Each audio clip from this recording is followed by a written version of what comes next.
ಇವತ್ತು ಬೆಳಗ್ಗೆಯಿಂದ ಇಲ್ಲಿ ತನಕ ನಡೆದಿರುವ ಎಲ್ಲ ಘಟನೆಯನ್ನು ಈ 30 ನಿಮಿಷದಲ್ಲಿ 30 ಸುದ್ದಿಗಳನ್ನಾಗಿ ನಿಮ್ಮ ಮುಂದೆ ಇಡುವಂತಹ ಪ್ರಯತ್ನ ಒನ್ ಬೈ ಒನ್ ನೋಡ್ತಾ ಹೋಗೋಣ. ನಿಮ್ಮ ಜೊತೆ ನಾನು ಹರೀಶ್ ನಾಗರಾಜು. ಮೊದಲನೇ ಸುದ್ದಿ ಕಡೆ ಗಮನ ಹರಿಸೋಣ.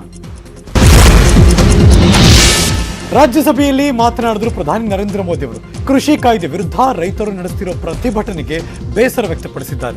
ಈ ಹಿಂದೆ ಎಂಎಸ್ಪಿ ಇತ್ತು, ಈಗಲೂ ಎಂಎಸ್ಪಿ ಇದೆ, ಮುಂದೆಯೂ ಎಂಎಸ್ಪಿ ಇರುತ್ತೆ ಅಂತ ಪ್ರಧಾನಿ ಮೋದಿ ಅಭಯ ಕೊಟ್ಟರು. ಹೋರಾಟ ನಿಮ್ಮ ಹಕ್ಕು, ಹೋರಾಡಿ, ಆದರೆ ಸುಧಾರಣೆಗಳಿಗೆ ಅವಕಾಶ ಮಾಡಿಕೊಡ್ಬೇಕು. ಇದರಿಂದ ಲಾಭ ಆಗುತ್ತಾ ಇಲ್ವಾ ಅನ್ನೋದನ್ನು ನೋಡಬೇಕು. ಏನಾದರೂ ನ್ಯೂನತೆಗಳಿದ್ದರೆ ಸರಿಪಡಿಸೋಣ, ಎಲ್ಲರೂ ಒಂದಾಗಿ ನಡೆಯೋಣ. ನಿಮಗೆ ಅನುಮಾನ ಇದ್ದರೆ ಚರ್ಚೆಗೆ ನಾವು ಸದಾ ಸಿದ್ಧ ಅಂತ ವಿಪಕ್ಷಗಳಿಗೆ ಕರೆ ಕೊಟ್ಟಿದ್ದಾರೆ. आंदोलन से जुड़े लोगों से प्रार्थना करते हैं कि आप आंदोलन करना आपका हक है, लेकिन इस प्रकार से बुजुर्ग लोग वहाँ बैठे ये ठीक नहीं है. आप उनको सबको ले जाइए, आप आंदोलन को खत्म कीजिए. आगे बढ़ने के लिए मिल बैठ करके चर्चा करेंगे, रास्ता खुले है. ये सब हमने कहा है. मैं आज भी इस सदन से माध्यम से भी निमंत्रण देता हूँ कि मंडियाँ अधिक आधुनिक बने, अधिक प्रतिस्पर्धी होगी. इस बार बजट में भी उसके लिए हमने प्रावधान किया है. इतना ही नहीं, एमएसपी है, एमएसपी था, एमएसपी रहेगा. ಇದೇ ಸಂದರ್ಭದಲ್ಲಿ ಮಾಜಿ ಪ್ರಧಾನಿ ದೇವೇಗೌಡರ ಹೆಸರನ್ನು ಪ್ರಸ್ತಾಪ ಮಾಡಿದ್ರು ಪ್ರಧಾನಿ ನರೇಂದ್ರ ಮೋದಿ ಅವರು. ರಾಜ್ಯಸಭೆಯಲ್ಲಿ ದೇವೇಗೌಡರ ಗುಣಗಾನ ಮಾಡಿದ್ದಾರೆ. ರೈತರಿಗೋಸ್ಕರ ದೇವೇಗೌಡರು ಜೀವನ ಮುಡಿಪಾಗಿಟ್ಟಿದ್ದಾರೆ. ದೇವೇಗೌಡರು ರೈತರ ಬಗ್ಗೆ ಗಂಭೀರವಾಗಿ ಮಾತಾಡಿದ್ದಾರೆ. ಅವರ ಸಲಹೆಯನ್ನ ನಮ್ಮ ಸರ್ಕಾರ ಸ್ವೀಕರಿಸುತ್ತೆ ಅಂತ ದೇವೇಗೌಡರ ಹೋರಾಟದ ಬಗ್ಗೆ ಮೋದಿ ಮೆಚ್ಚುಗೆ ವ್ಯಕ್ತಪಡಿಸಿದ್ದಾರೆ. मैं आदरणीय देवेगौड़ा जी का बहुत आभारी हूं कि उन्होंने इस पूरी चर्चा को एक गांभीर्य दिया और उन्होंने सरकार के जो अच्छे प्रयास हैं उसकी सराहना भी की, क्योंकि वो किसानों के लिए समर्पित रहे हैं जीवन भर, और उन्होंने इस सरकार के प्रयासों की सराहना भी की और उन्होंने अच्छे सुझाव भी दिए. मैं आदरणीय देवेगौड़ा जी का हृदय से आभार व्यक्त करता हूं. ಪ್ರಧಾನಿ ನರೇಂದ್ರ ಮೋದಿ ಅವರ ರಾಜ್ಯಸಭೆ ಭಾಷಣಕ್ಕೆ ಕಾಂಗ್ರೆಸ್ ನಾಯಕ ಮಲ್ಲಿಕಾರ್ಜುನ ಖರ್ಗೆ ಅವರು ಪ್ರತಿಕ್ರಿಯೆ ಕೊಟ್ಟರು. ಇವತ್ತು ಪ್ರಧಾನಿ ಭಾಷಣ ಮಾಡಿ 3 ಕಾನೂನುಗಳನ್ನು ಹಿಂಪಡೆಯುತ್ತಾರೆ ಅನ್ನೋ ನಿರೀಕ್ಷೆ ಇತ್ತು. ಆದರೆ ಕಾನೂನು ವಾಪಸ್ ಪಡೆಯುವ ಬಗ್ಗೆ ಏನೂ ಹೇಳಲೇ ಇಲ್ಲ. 3 ಕಾನೂನುಗಳು ದೇಶಕ್ಕೆ, ರೈತರಿಗೆ ಮಾರಕವಾಗಲಿದೆ. ಕೊರೋನಾವನ್ನು ಸಹ ಕೇಂದ್ರ ಸರ್ಕಾರ ಯಶಸ್ವಿಯಾಗಿ ನಿಭಾಯಿಸಿಲ್ಲ. ಚೀನಾದ ಬಗ್ಗೆಯೂ ಏನನ್ನೂ ಮಾತಾಡಿಲ್ಲ ಅಂತ ಕಿಡಿಕಾರಿದ್ದಾರೆ. आज का भाषण ये कोई उस पर कोई तथ्य नहीं है, और आज का भाषण सिर्फ उन्होंने जैसा ही हमेशा अपना पॉलिटिकल तकरीर करते हैं वैसे करके चले गए. अपनी बात जैसा स्टाइल में बोलना था वही बोले, लेकिन किसानों की समस्याओं को सुलझाने का कोई बात नहीं किए.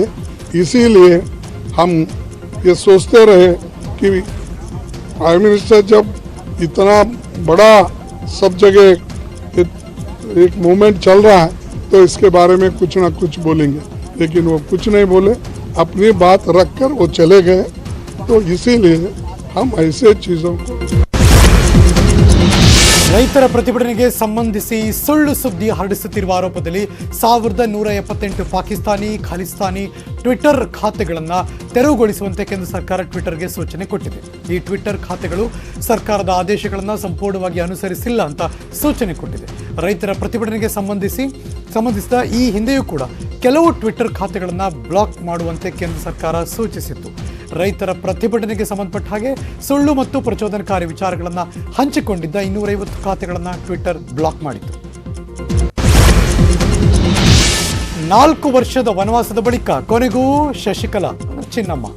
ಶಶಿಕಲಾ ನಟರಾಜನ್ ತಮಿಳುನಾಡಿಗೆ ಎಂಟ್ರಿ ಕೊಟ್ಟಿದ್ದಾರೆ.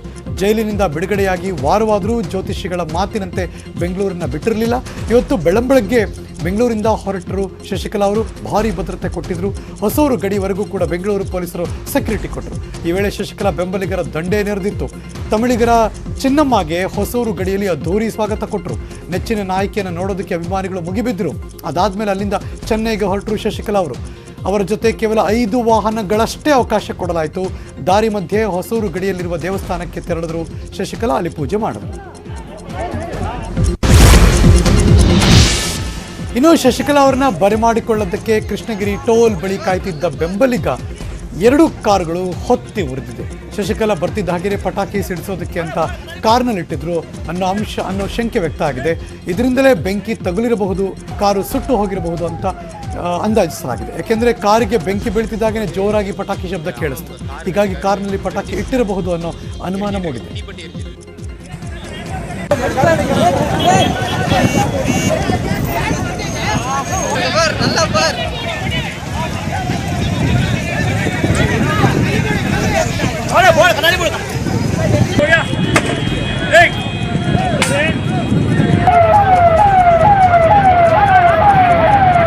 சுற்றிட்டு இருக்கும்போது இந்த அம்மாமுக கார் 2 கார் வெடிச்சிருச்சு சார்.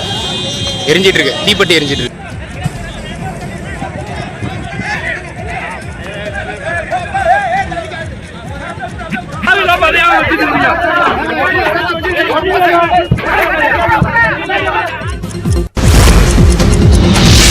ಶಶಿಕಲಾ ಅದ್ದೂರಿ ಎಂಟ್ರಿಗೆ ವಾಹನ ಸವಾರರು ಹೈರಾಣಾಗಿ ಹೋದರು.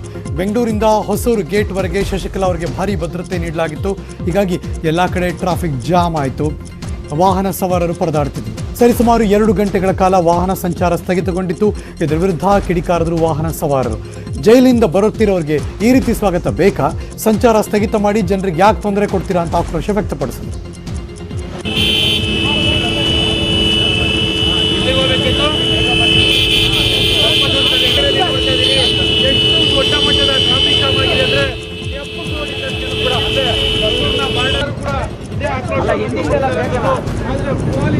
ನಾವು ಹೊಸೂರು ರೈತರಿಗೆ ಹೂವು ತಗೊಂಡು ಹೋಗ್ತಾರೆ, ಗುಲಾಬಿ ಹೂವು ಅಡ್ಡಾಕಿದ್ದಾರೆ. 1.5 ಅವರಿಂದ ಇದ್ದೀರಿ ಸರ್, ಅದರಿಂದ ಬಿಡ್ತಾ ಇಲ್ಲ.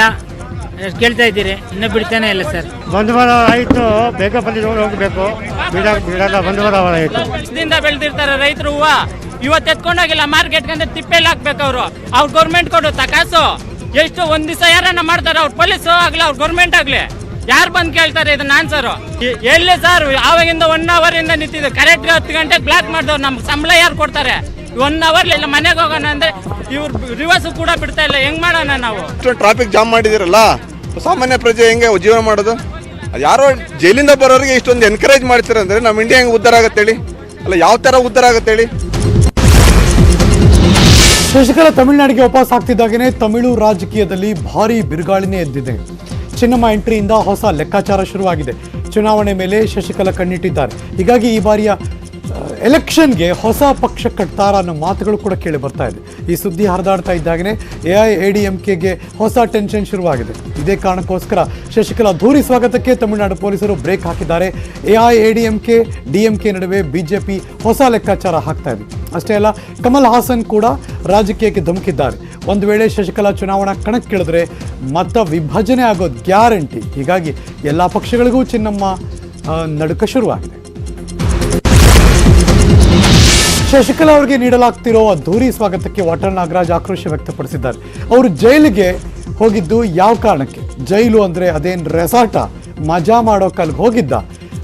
ಜೈಲಿಂದ ಬಿಡುಗಡೆಯಾದವರಿಗೆ ಮೆರವಣಿಗೆ ಮಾಡೋದು ಸಂವಿಧಾನಕ್ಕೆ ಅಪಮಾನ ಮಾಡಿದಂತೆ. ಜೈಲಿಗೆ ಹೋಗಿ ಬಂದವರು ಯಾರು ಚುನಾವಣೆಗೆ ನಿಲ್ಲಬಾರದು. ಶಶಿಕಲಾನೂ ಅಷ್ಟೇ, ಯಡಿಯೂರಪ್ಪನವರು ಅಷ್ಟೇ ಅಂತ ಟಾಂಗ್ ಕೊಟ್ಟಿದ್ದಾರೆ. ಅಪಾರ ಹಣವನ್ನು ಗಳಿಸಿ ಅನ್ಯಾಯ ಮಾಡಿದ್ದೀರಿ ಅಂತ ಹೇಳಿ ನಿಮ್ಮನ್ನ ಜೈಲಿಗೆ ಹಾಕಿದ್ದು. ಜೈಲು ಅಂದ್ರೆ ಏನ್ ತಿಳ್ಕೊಂಡಿದ್ದೀರಿ? ರೆಸಾರ್ಟ್ ಇದು? ಏನ್ ಮಜಾ ಮಾಡ್ತಕ್ಕಂಥದ್ದ ಜೈಲು? ಯಾರು ಜೈಲಿನಿಂದ ಬರ್ತಾರೆ ಕಡ್ಡಾಯವಾಗಿ ಚುನಾವಣೆಗೆ ನಿಲ್ಲೇಬಾರದು. ಇದು ಕಡ್ಡಾಯ ಮಾಡಬೇಕು. ಚೆನ್ನಮ್ಮನ ಈ ಶೋಕಿ, ಈ ಮೆರವಣಿಗೆ, ಇದು ನಿಜವಾಗ್ಲೂ ನಾನು ತೀವ್ರವಾಗಿ ಖಂಡಿಸ್ತೇನೆ. ಜೈಲಿನಿಂದ ಬಂದವ್ರನ್ನೆಲ್ಲ ಮೆರವಣಿಗೆ ಮಾಡೋದಕ್ಕೆ ಜೈಲೇನು ಏನು ಅಂತ ತಿಳ್ಕೊಂಡಿದ್ದೀರಿ? ಜೈಲೇ. ಜೈಲಿನಿಂದ ಬಂದವರು ಚುನಾವಣೆಗೆ ನಿಲ್ಬಾರ್ದು. ಯಡಿಯೂರಪ್ಪನವರು ಅಷ್ಟೇ, ಚಿನ್ನಮ್ಮನೂ ಅಷ್ಟೇ.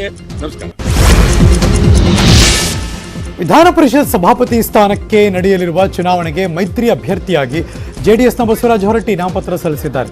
ಬಸವರಾಜ ಹೊರಟ್ಟಿಗೆ ಸಚಿವರಾದ ಕೋಟಾ ಶ್ರೀನಿವಾಸ್ ಪೂಜಾರಿ, MTB ನಾಗರಾಜ್ ಸೇರಿದಂತೆ ಬಿಜೆಪಿ ಹಾಗೂ ಜೆಡಿಎಸ್ನ ಹಲವು ಶಾಸಕರು ಸಾಥ್ ಕೊಟ್ಟರು. ನಾಮಪತ್ರ ಸಲ್ಲಿಕೆ ಸಂದರ್ಭದಲ್ಲಿ ಮಾತನಾಡಿದ ಬಸವರಾಜ ಹೊರಟ್ಟಿ ಅವರು, ನಾನು ಬಿಜೆಪಿ ಬೆಂಬಲದೊಂದಿಗೆ ನಾಮಪತ್ರವನ್ನು ಸಲ್ಲಿಸಿದ್ದೇನೆ. ಕಾಂಗ್ರೆಸ್ ಅಭ್ಯರ್ಥಿ ಹಾಕೋದು ಅವರ ಪಕ್ಷದ ನಿರ್ಧಾರ, ಅದಕ್ಕೆ ನಾನೇನು ಹೇಳಲಿ ಅಂತಂದರು. ಇನ್ನು ಕಾಂಗ್ರೆಸ್ನಿಂದ ಕೂಡ ಪರಿಷತ್ ಸದಸ್ಯ ನಸೀರ್ ಅಹಮದ್ ಕೂಡ ನಾಮಪತ್ರ ಸಲ್ಲಿಸಿದ್ದಾರೆ. ನಸೀರ್ ಅಹಮದ್ಗೆ ಬಿಕೆ ಹರಿಪ್ರಸಾದ್, ಪರಿಷತ್ ಸದಸ್ಯ ನಾರಾಯಣಸ್ವಾಮಿ, ಜಮೀರ್ ಅಹಮದ್ ಸಾಥ್ ಕೊಟ್ಟರು. ಅವರ ಪಕ್ಷದ ನಿರ್ಧಾರ, ನಾವೇನು ಹೇಳೋಣ. ಅವರ ಕಾಂಗ್ರೆಸ್ದವ್ರ ಬಗ್ಗೆ ನಾವೇನು ಹೇಳೋಕ್ಕಾಗಲ್ಲ. ನಾವು ನಾಮಿನೇಷನ್ ಕೊಟ್ಟಿವಿ, ಇಬ್ಬರು ಕೂಡಿ ನಮ್ಮ ನಾಮಿನೇಷನ್ ಅಕ್ಸೆಪ್ಟ್ ಆಗ್ಯಾವ. ಅವ್ರು ಕಾಂಗ್ರೆಸ್ದವ್ರು ಅವ್ರಿಗೆ ಬಿಟ್ಟರು, ನಾವು ಅವ್ರ ಬಗ್ಗೆ ಏನು ಹೇಳೋಕ್ಕಾಗಲ್ಲ. ಇಂಥ ಸಂದರ್ಭದಲ್ಲಿ ಅವ್ರು ಒಂದು ತೀರ್ಮಾನಕ್ಕೆ ಬರಬೇಕು. ನಿಮ್ಗೆ ನಂಬಿಕೆ ಇದೆ, ಅವ್ರು ಒಂದು ತೀರ್ಮಾನ ಮಾಡ್ಬೋದು. ಕಾಂಗ್ರೆಸ್ ಪಕ್ಷಕ್ಕೆ ಕೇಂದ್ರದಲ್ಲೂ ಅವ್ರದ್ದು ಅಲೈನ್ಸ್ ಇದೆ, ಇಲ್ಲೂ ಸಹ ನಾವು ಸಪೋರ್ಟ್ ಮಾಡ್ತೀವಿ ಅಂತ ಹೇಳ್ಬಿಟ್ಟು ಆ ತೀರ್ಮಾನಕ್ಕೆ ಬರ್ಬೋದು ಅಂತ ಹೇಳ್ಬಿಟ್ಟು. ಇಷ್ಟು ದಿನ ಖಾತೆ ಜಂಜಾಟದಲ್ಲಿದ್ದ ಸಿಎಂ ಯಡಿಯೂರಪ್ಪನವರು ಗಮನ ಈಗ ಬಜೆಟ್ ಮೇಲೆ ನೆಟ್ಟಿದೆ. ಇವತ್ತಿನಿಂದ ಫೆಬ್ರವರಿ 23ನೇ ತಾರೀಕಿನ ತನಕ ಬಜೆಟ್ ಪೂರ್ವಭಾವಿ ಸಭೆ ನಡೆಯುತ್ತೆ. ಬೆಂಗಳೂರಿನ ಶಕ್ತಿ ಭವನದಲ್ಲಿ ಮಹತ್ವದ ವಿಷಯಗಳ ಬಗ್ಗೆ ಸಿಎಂ ಚರ್ಚೆ ನಡೆಸುತ್ತಿದ್ದಾರೆ. ಪ್ರತಿದಿನ ಮಧ್ಯಾಹ್ನ 12 ಗಂಟೆಯಿಂದ ಸಂಜೆ 6:30 ತನಕ ಸಭೆ ನಡೆಯುತ್ತೆ. ಇಲಾಖೆ ಎಲ್ಲ ಸಚಿವರು, ಹಿರಿಯ ಅಧಿಕಾರಿಗಳ ಜೊತೆ ಬಜೆಟ್ನಲ್ಲಿ ರೂಪಿಸಬೇಕಾದ ಯೋಜನೆಗಳ ಬಗ್ಗೆ ಮಾಹಿತಿ ಕಲೆ ಹಾಕ್ತಿದ್ದಾರೆ. ಫೆಬ್ರವರಿ 23ರ ಕೊನೆಯ ದಿನ ರೈತ ಸಂಘಟನೆ ಜೊತೆಗೂ ಕೂಡ ಸಿಎಂ ಸಭೆಯನ್ನು ನಡೆಸಲಿದ್ದಾರೆ. ಬೈ ಎಲೆಕ್ಷನ್ ಮೇಲೆ ಕಣ್ಣಿಟ್ಟಿರೋ ಸಿಎಂ ಯಡಿಯೂರಪ್ಪನವರು ಚುನಾವಣಾ ದಿನಾಂಕ ನಿಗದಿಯಾಗೋದಕ್ಕೂ ಮೊದಲೇ ಮಾಸ್ಟರ್ ಪ್ಲಾನ್ ಮಾಡ್ತಿದ್ದಾರೆ. ಮಸ್ಕಿ ಕ್ಷೇತ್ರದ ಮತದಾರ ಸೆಳೆಯೋದಕ್ಕೆ ಭರ್ಜರಿ ಗಿಫ್ಟ್ ಕೊಡ್ತಿದ್ದಾರೆ. ಮಸ್ಕಿ ತಾಲೂಕಿನ 17 ಕೆರೆಗಳಿಗೆ ನೀರು ತುಂಬಿಸುವ 457.18 ಕೋಟಿ ಮೊತ್ತದ ಯೋಜನೆಗೆ ಆಡಳಿತಾತ್ಮಕ ಮಂಜೂರಾತಿ ನೀಡಿದ್ದಾರೆ. ಮೊದಲ ಹಂತವಾಗಿ ಆರ್ಥಿಕ ಇಲಾಖೆ 82.33 ಕೋಟಿ ಬಿಡುಗಡೆ ಮಾಡಿದೆ. ಇತ್ತೀಚೆಗಷ್ಟೇ ಕನಕ ಹಾಗೂ ಹೇಮರೆಡ್ಡಿ ಮಲ್ಲಮ್ಮ ಭವನಕ್ಕೆ 2.5 ಕೋಟಿ ನೀಡಿದ್ದ ಸಿಎಂ ಮತ್ತೆ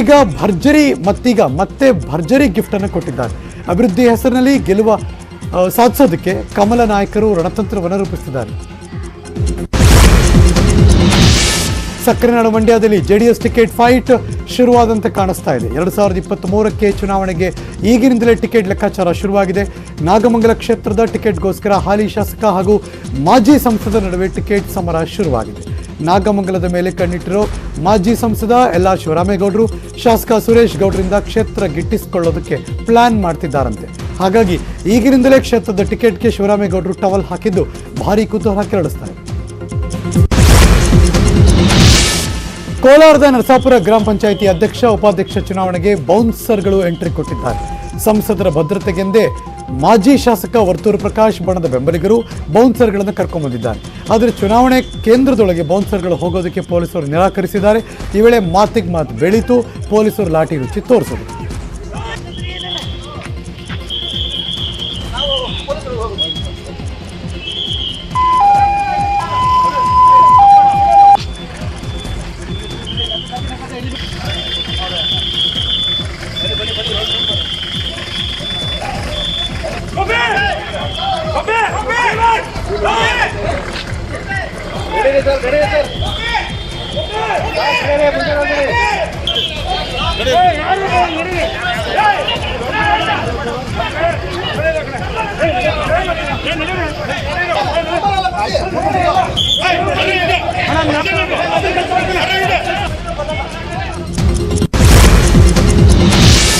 ಉತ್ತರ ಕನ್ನಡ ಜಿಲ್ಲೆ ಯಲ್ಲಾಪುರದ ನೂತನ ಗ್ರಾಮ ಪಂಚಾಯಿತಿ ಸದಸ್ಯರು ಬಡಿದಾಡಿಕೊಂಡಿದ್ದಾರೆ.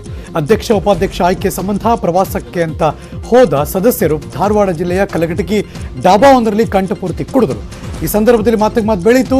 ಮೊದಲೇ ಕುಡಿದಿದ್ರು, ಅವರೇ ಬಡಿದಾಡ್ಕೊಂಡಿದ್ದಾರೆ. 5ಕ್ಕೂ ಹೆಚ್ಚು ಸದಸ್ಯರು ಗಾಯಗೊಂಡಿದ್ದಾರೆ. ಅವರೀಗ ಆಸ್ಪತ್ರೆಯಲ್ಲಿ ಟ್ರೀಟ್ಮೆಂಟ್ ಪಡ್ಕೋತಾ ಇದ್ದಾರೆ. ಮೂಲ ಬಿಜೆಪಿಗರಿಗೆ ಅಧ್ಯಕ್ಷ ಸ್ಥಾನ ನೀಡಬೇಕು ಅನ್ನೋ ವಿಚಾರಕ್ಕೆ ಹೊಡೆದಾಡ್ಕೊಂಡಿದ್ದಾರೆ ಅನ್ನೋ ಮಾತುಗಳು ಕೇಳಿಬಂದಿದೆ. ದಕ್ಷಿಣ ಕನ್ನಡ ಜಿಲ್ಲೆಯ ಬಿಜೆಪಿ ಉಪಾಧ್ಯಕ್ಷ ಜಗದೀಶ್ ಮುಖಕ್ಕೆ ಮಸಿ ಬಳಿದರೆ 1 ಲಕ್ಷ ಹಣ ಕೊಡ್ತೀನಿ ಅಂತ ಕಾಂಗ್ರೆಸ್ನ ನಾಯಕಿ ಘೋಷಣೆ ಮಾಡಿದ್ದಾರೆ. ಜನಾರ್ದನ್ ಪೂಜಾರಿ ಮತ್ತು ಬಿಲ್ಲವ ಆರಾಧ್ಯ ದೈವ ಕೋಟಿ ಚೆನ್ನಯ್ಯರ ವಿರುದ್ಧ ಜಗದೀಶ್ ಕೀಳಾಗಿ ಮಾತಾಡಿದ್ದಾರಂತೆ. ಇದರಿಂದ ಕೆರಳಿರುವಂತಹ ಕಾಂಗ್ರೆಸ್ನ ಮಾಜಿ ಕಾರ್ಪೊರೇಟರ್ ಹಾಗೂ ಬಿಲ್ಲವ ಸಮಾಜದ ನಾಯಕಿ ಪ್ರತಿಭಾ ಕುಳಾಯಿ ಮಸಿ ಬಳಿಯೋ ಆಫರ್ ಕೊಟ್ಟಿದ್ದಾರೆ. 4 ದಿನಗಳೊಳಗೆ ಜಗದೀಶ್ ಕ್ಷಮೆ ಕೇಳಬೇಕು. ಇಲ್ಲದೆ ಹೋದರೆ ಜಗದೀಶ್ ಮುಖಕ್ಕೆ ಮಸಿ ಬಳಿಯುವ ಬಿಲ್ಲವ ಯುವಕರಿಗೆ 1 ಲಕ್ಷ ರೂಪಾಯಿ ಬಹುಮಾನ ಕೊಡ್ತೀನಿ ಅಂತ ಫೇಸ್ಬುಕ್ನಲ್ಲಿ ಹೇಳಿಕೊಂಡಿದ್ದಾರೆ. ಹೋಗಿ ಅಧಿಕಾರಿಯ ಮುಖಕ್ಕೆ ಮಸಿ ಬಡಿದ್ರೆ ನಾನು ಅವನಿಗೆ 1 ಲಕ್ಷ ರೂಪಾಯಿ ನಗದು ಬಹುಮಾನವನ್ನು ಕೊಡ್ತೇನೆ.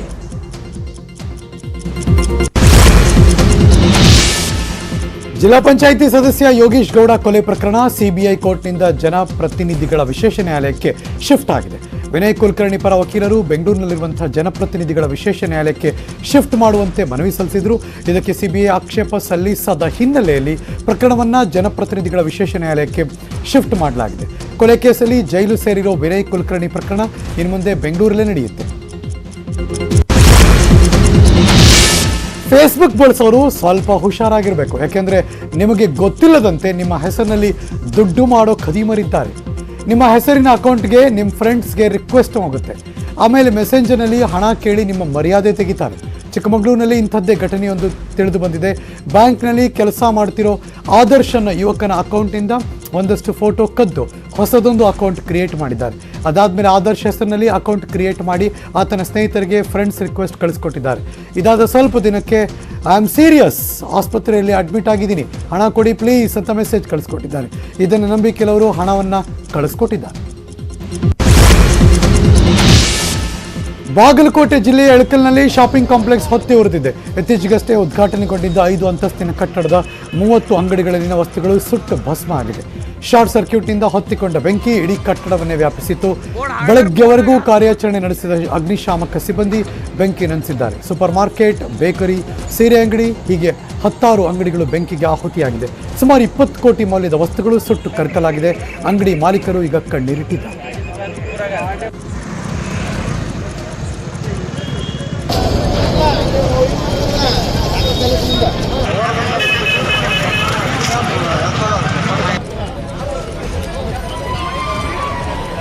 ಬೋರ್ಡ್ ಹಾರ್ಡ್ವೇರ್ ಬೋರ್ಡ್ನಾಗ ಹತ್ತು ಮೊದಲು.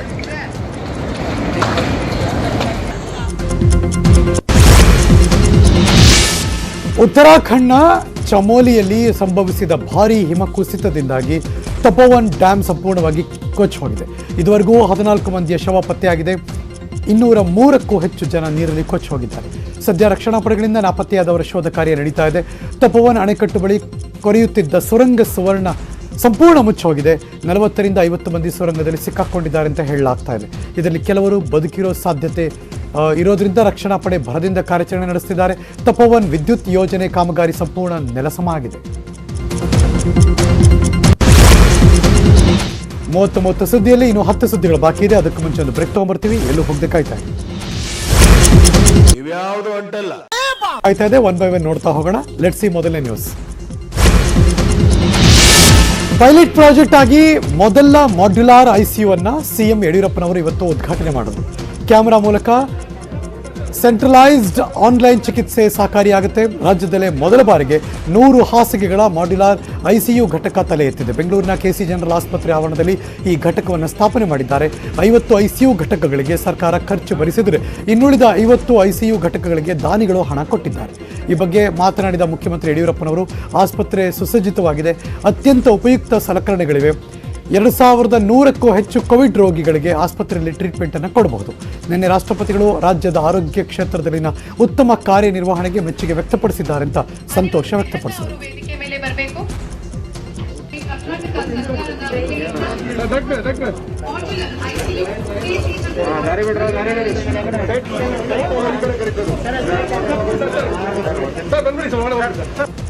ಕೆಸಿ ಜನರಲ್ ಆಸ್ಪತ್ರೆ ಐಸಿಯು ವಿಭಾಗವನ್ನು ಅತ್ಯಂತ ಸಂತೋಷದಿಂದ ಉದ್ಘಾಟಿಸಿದ್ದೇವೆ. ಕೆಸಿ ಜನರಲ್ ಆಸ್ಪತ್ರೆ ಬೆಂಗಳೂರು ನಗರದ ಸರ್ಕಾರಿ ಆಸ್ಪತ್ರೆಗಳ ಪೈಕಿ ಹಳೆಯ ಮತ್ತು ಪ್ರಮುಖ ಆಸ್ಪತ್ರೆಯಾಗಿದೆ. 30 ಹಾಸಿಗೆಗಳ ಸಾಮರ್ಥ್ಯದಿಂದ ಪ್ರಾರಂಭಗೊಂಡ ಈ ಆಸ್ಪತ್ರೆ ಕಾಲಾನುಕ್ರಮದಲ್ಲಿ ಸಾರ್ವಜನಿಕ ಆಸ್ಪತ್ರೆಯಾಗಿದ್ದು 453 ಹಾಸಿಗೆಗಳನ್ನು ಒಳಗೊಂಡ ಬೃಹತ್ ಆಸ್ಪತ್ರೆಯಾಗಿ ಬೆಳೆದಿದೆ. ಸರ್ವರಿಗೂ ಉತ್ತಮ ಆರೋಗ್ಯ ವ್ಯವಸ್ಥೆ ಮಾಡುವ ಸರ್ಕಾರದ ಆಶಯವನ್ನು ಸಾಕಾರಗೊಳಿಸುವಲ್ಲಿ ಖಾಸಗಿ ಸಂಸ್ಥೆಗಳು ತಮ್ಮ ಕೊಡುಗೆಯನ್ನು ನೀಡುವ ಮೂಲಕ ಸಾಮಾಜಿಕ ಕಳಕಳಿಯನ್ನು ಮೆರೆದಿರುವುದು ಅನುಕರಣೀಯ.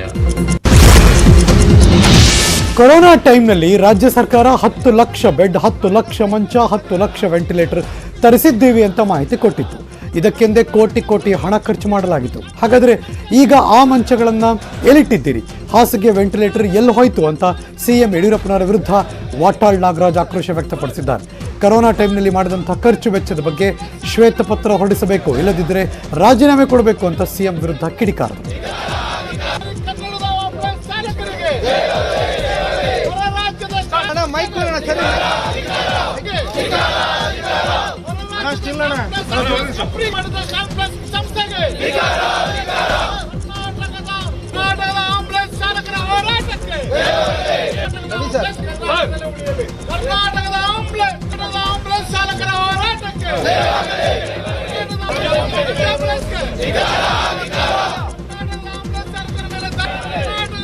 ಹತ್ತು ಲಕ್ಷ ಮಂಚ ಹಾಕಿದ್ದೀವಿ, 10 ಲಕ್ಷ ಹಾಸಿಗೆ ತಂದಿದ್ದೀವಿ, 10 ಲಕ್ಷ ವೆಂಟಿಲೇಟರ್ ತಂದಿದ್ದೀವಿ, ಆಸ್ಪತ್ರೆಗಳನ್ನೆಲ್ಲ ದುರಸ್ತಿ ಮಾಡಿದ್ದೀವಿ ಅಂತ ಹೇಳಿ ಕೋಟಿ ಕೋಟಿ ಕೋಟಿ ಕೋಟಿ ಕೋಟಿ ಖರ್ಚು ಮಾಡಿದ್ದಾರೆ.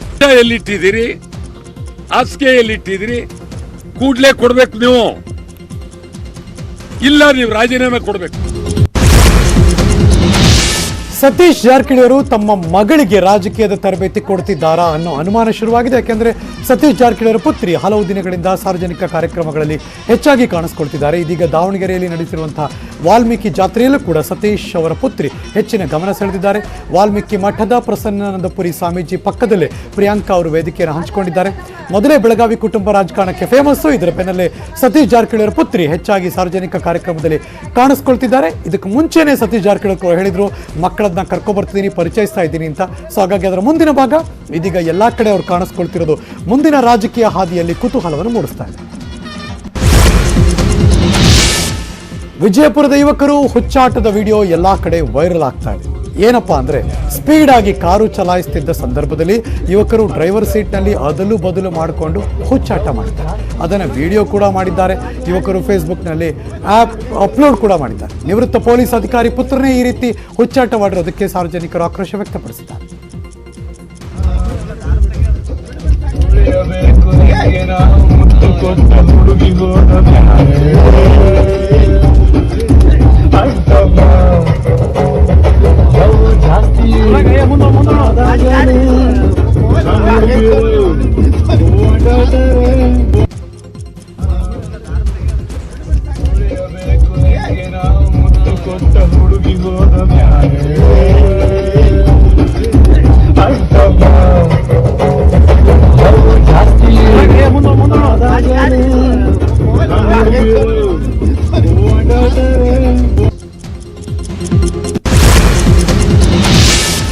ಅಮೆರಿಕಾದಲ್ಲಿ ನೆಲೆಸಿರೋ ಭಾರತ ಮೂಲದ ದಂಪತಿ ವಿಶಿಷ್ಟವಾಗಿ ಸ್ಕೀಯಿಂಗ್ ಮಾಡೋ ಮೂಲಕ ಎಲ್ಲರ ಗಮನ ಸೆಳೆದಿದ್ದಾರೆ.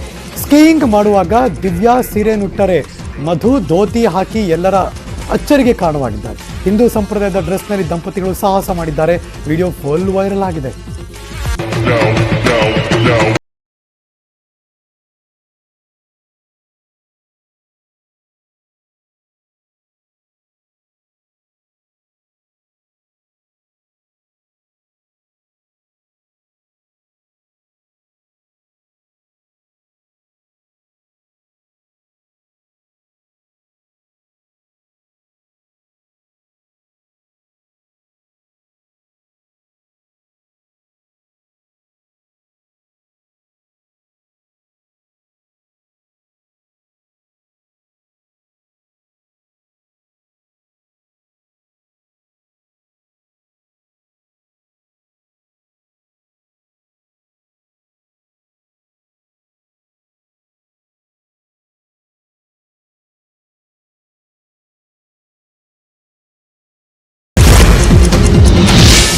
ಮೀಸಲಾತಿ ವಿಚಾರವಾಗಿ ನಡೆಯುತ್ತಿರುವಂತಹ ರಾಜಕೀಯ ಜಿದ್ದಾಜಿದ್ದಿಗೆ ಪರಿಷತ್ನ ಸದ್ಯ ಐನೂರು ಮಂಜುನಾಥ್ ಟಾಂಗ್ ಕೊಟ್ಟಿದ್ದಾರೆ. ಮೀಸಲಾತಿ ವಿಚಾರದಲ್ಲಿ ನನ್ನ ವಿರೋಧವಿಲ್ಲ, ಸಂವಿಧಾನದಡಿ ವರ್ಗಗಳಿಗೆ ಮೀಸಲಾತಿ ಸಿಗಬೇಕು, ಆದರೆ ಸರ್ಕಾರದ ಸಚಿವರೇ ಹೋಗಿ ಮೀಸಲಾತಿ ಪರ ಪ್ರತಿಭಟನೆ ಮಾಡೋದು ಎಷ್ಟು ಸರಿ? ಇದು ಸಂವಿಧಾನದ ವಿರೋಧಿ ಅಲ್ಲವೇ ಅಂತ ಪರೋಕ್ಷವಾಗಿ KS ಈಶ್ವರಪ್ಪನವರಿಗೆ ಟಾಂಗ್ ಕೊಟ್ಟಿದ್ದಾರೆ. ಹಲವಾರು ಹೋರಾಟಗಳು ನಡೀತಾ ಇವೆ. ಈಗ ನಮ್ಮ ರಿಸರ್ವೇಷನ್ ಸಂವಿಧಾನದಲ್ಲಿ ಅವಕಾಶ ಇದೆ, ಸಮಾನತೆಯನ್ನು ತರಬೇಕು, ಸೋಷಿಯಲಿಸ್ಟಿಕ್ ಸೊಸೈಟಿ ನಿರ್ಮಾಣ ಆಗಬೇಕು. ಸಂವಿಧಾನದಲ್ಲೇ ರಿಸರ್ವೇಷನ್ ಇದೆ. ಆ ರಿಸರ್ವೇಷನ್ಗಳನ್ನ ತರುವಾಗ, ಅದರ ಅಮೆಂಡ್ಮೆಂಟ್ ಮಾಡುವಾಗ ಬಹಳ ಸೂಕ್ಷ್ಮತೆ ಇರಬೇಕು. ಸರ್ಕಾರವೇ ಹೋರಾಟವನ್ನು ಮಾಡಬಾರ್ದು.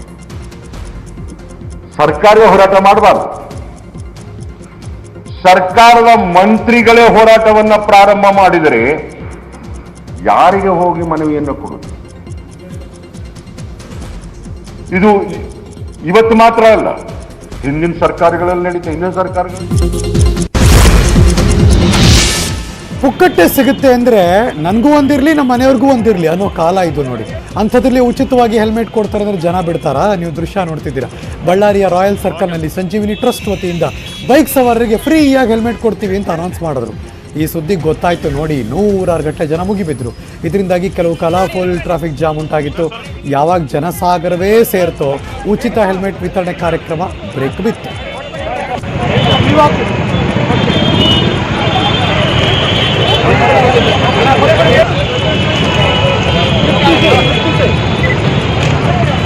Okay sir.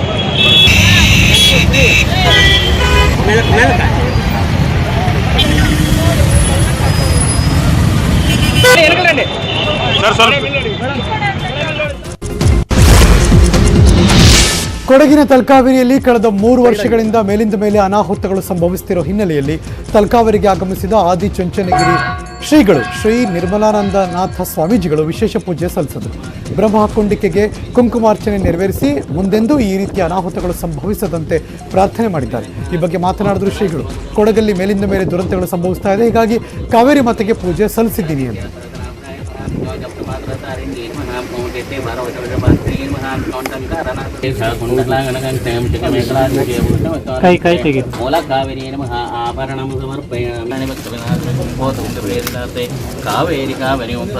ಇವತ್ತು ನಾಡಿನಲ್ಲಿ ಹಲವಾರು ರೀತಿಯ ಸಮಸ್ಯೆಗಳಾಗ್ತಾ ಇರ್ತಕ್ಕಂಥದ್ದು, ಕಳೆದ ವರ್ಷ ಪೂರ್ತಿ ಕಾಡಿದಂಥ ಕೋವಿಡ್ ಮತ್ತು ಪ್ರವಾಹಗಳು, ಪ್ರತಿ ವರ್ಷ ಮತ್ತೆ ಮತ್ತೆ ನಡೀತಾ ಇರ್ತಕ್ಕಂಥ ಈ ಅತಿವೃಷ್ಟಿ, ಎಲ್ಲದರಿಂದನೂ ಕೂಡ ಸಾಕಷ್ಟು ಜನಗಳು ಪ್ರಾಣಗಳನ್ನ ಕಳ್ಕೊಂಡಿದ್ದಾರೆ, ಆಸ್ತಿಗಳು ನಷ್ಟ ಆಗಿದೆ. ಈ ಎಲ್ಲದರ ಒಟ್ಟು ಕಾರ್ಯಕ್ರಮದ ಅಂಗವಾಗಿ ನಾವು ಇವತ್ತು ಬಂದು ಈ ಪವಿತ್ರ ಸ್ಥಳದಲ್ಲಿ ಪೂಜೆ. ದೇವಸ್ಥಾನದ ಕಾರ್ಯಕ್ರಮಕ್ಕೆ ಆಗಮಿಸಿದ್ದ ನಿಖಿಲ್ ಕುಮಾರಸ್ವಾಮಿ ಅವರನ್ನ ದೇವರ ಬಸವ ಅಪ್ಪಿ ಮುದ್ದಾಡಿದಂಥ ವಿಡಿಯೋ ಈಗ ಎಲ್ಲ ಕಡೆ ವೈರಲ್ ಆಗ್ತಾ ಇದೆ. 2 ದಿನದ ಹಿಂದೆ ರಾಮನಗರ ತಾಲೂಕಿನ ಅರಳಿಮರ ದೊಡ್ಡಿಯಲ್ಲಿ ದೇವರ ಕಾರ್ಯಕ್ರಮಕ್ಕೆ ಬಂದಿದ್ದರು ನಿಖಿಲ್ ಕುಮಾರಸ್ವಾಮಿ. ದೇವರ ಬಸವಣ್ಣ ಆಶೀರ್ವಾದ ಮಾಡಿದೆ. ಈ ವಿಡಿಯೋ ಈಗ ಎಲ್ಲ ಕಡೆ ಅಂದರೆ ಸಾಮಾಜಿಕ ಜಾಲತಾಣದಲ್ಲಿ ಹರಿದಾಡ್ತಾ ಇದೆ.